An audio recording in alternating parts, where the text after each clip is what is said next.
Yes, ubu turi kumwe na DJ Chento from UK. DJ Chento makuru yawe? Ni sawa mweho. Ndakomeye nawe tugusanze hano uri umwe mu bakoranije abantu hose dusanze ngahanye. Mwakoranije kukiye gikorwa? Kugira dushobore gufata amasanamu y'indirimbo ya Ikidima nkuko twabyemeye tuvuga tuteza kubikora uyu munsi rero niho tuko turabikora. Ikirere cabahindukanye.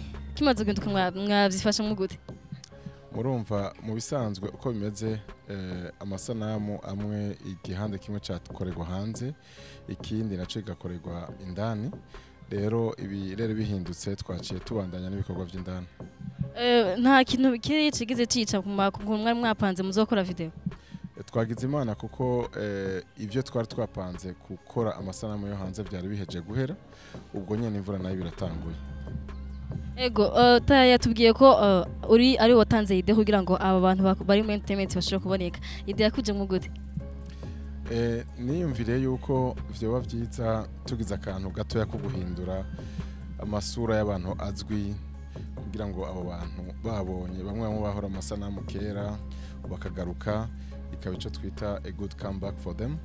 Urumva nibaza ko ari ikintu ciza cyuko abantu vyo baryohera kubona ayo masura barimo hanyuma bikanatuma n'amasanamu benshi bayaraba ko abarimo abantu benshi bazi bo bakunda.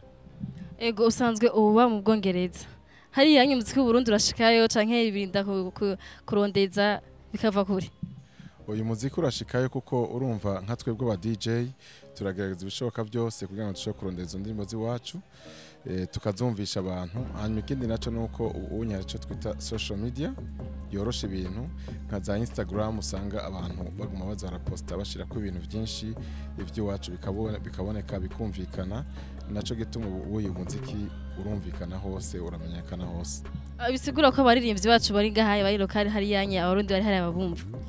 Ego barabumviriza kuko abantu benshi usanga baja kuri za YouTube bakavuga ati reka turondere indirimbo z'ikirundi ugasanga abaririmbyi bace baza bakabumviriza byitwa yuko bacamenyekana muri ico gihe. Ego indirimbo muri ko murayikora ni yasohoka mwiteze kuyiki muteze kwizogera hehe?